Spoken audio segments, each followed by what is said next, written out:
Hey, what's up, guys? This is Dr. Ryan. So for the next couple of weeks, I'm going to be bringing you these homemade health videos. If you live in Idaho, if you're a patient, we all know that yesterday at lunchtime, the governor put us all on lockdown. So our office is still open. We're still seeing patients. We're trying to, our mission, the reason why we're staying open is to try to take some of the stress off the hospitals. And so, we've done a lot of things to modify our procedures and spread out appointments and sanitation and cleaning and all that kind of stuff. But anyway, over the next few weeks, I want to bring you hopefully a video every single day called Homemade Health. I'm just going to give you tips for how to, stay healthy during this time. I think the worst thing that we could all do in this time where we're all worried about getting sick or not getting sick is to just stay home and watch TV and surf the web or surf social media. Keep doing. In fact, I think now's the best time to double down on all the things that I think or that we know to strengthen your body, to strengthen your immune system. So exercise is one of them. So that's what I'm going to talk about today for the next few minutes. So this is a quick little workout. This shouldn't take you more than 10 to 15 minutes, depending on how fast you go. But this is 5 rounds, and you could, obviously you could do a little warm up. This is really for people that don't have a gym in their garage like I do. And to be honest, a lot of the stuff I do in here is just body weight anyway. But you could do this in your kitchen, you could do this in your living room, you could do this in your garage or your basement. You don't need any weight, you just need your body, and you need some dedication. So this shouldn't take you too long. This is warm up maybe a little bit by doing maybe a 2 or 3 minute just jog in place, do some light stretching, make sure you're hydrated.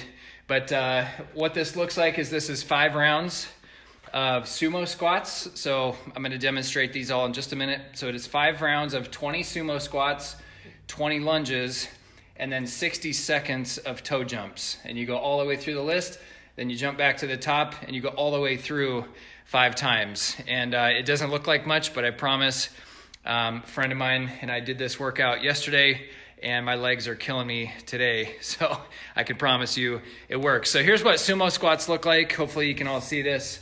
I'm going to demonstrate this for you guys. So what you could do is you could take a gallon of water or a paint bucket or something like that, fill it up. It doesn't have to be too heavy. I've got a kettlebell here that's semi-heavy, but you can just start with your body weight. If all you can do is your body weight, that's totally fine too. I've done that, and it works just as well. But a sumo squat looks like this, where you've got your legs out like this, kind of like sumo stance, and then you're just gonna, holding the weight, you're gonna drop down as far as you can. And what you want to do is you want to keep your back straight up and down as you can. Like if you can see this from the side, your back is straight like this. You don't want to round your back like this, otherwise you can end up with back problems. It's going to be a lot more strain and stress on your lower back. So what this looks like is if you have something to hang on to, I kind of like this because it pulls you down. It gets you to get a better stretch. And your goal is to try to touch the bucket or the kettlebell, if you have one, all the way to the floor and all the way up. Again, keeping your back straight like this and not bending over like this. You want to be bending at the hips and the knees, not at the back. Just like you're sitting down into a chair. So 20 of those. Once you're done with the 20 of those, then you're going to go into 20 lunges. And I'm sure you guys know what a lunge is, but lunge just looks like this, back and forth, 20, and it's each side. It's not 20 total, so it'd be 1,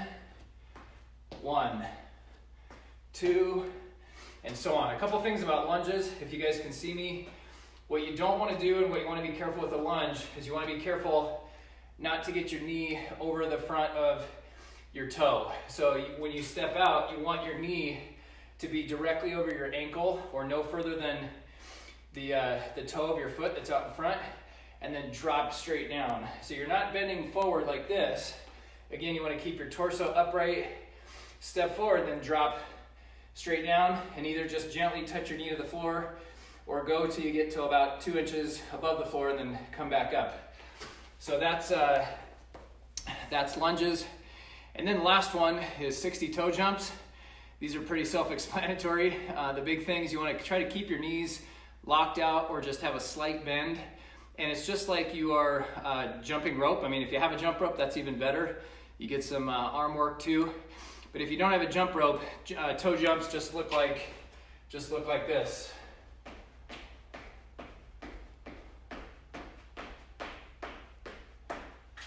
Again, looks easy.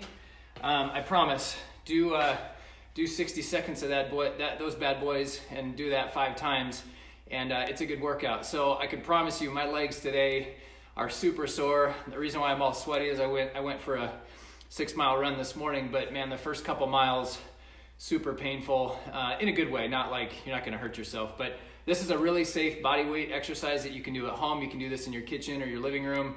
If you have a garage, again, if you have a kettlebell, that would be best. Second best would be like a gallon of water in a jug, or a paint bucket, or just something that has a handle. You can really get some leverage and add a little bit of resistance for your sumo squats.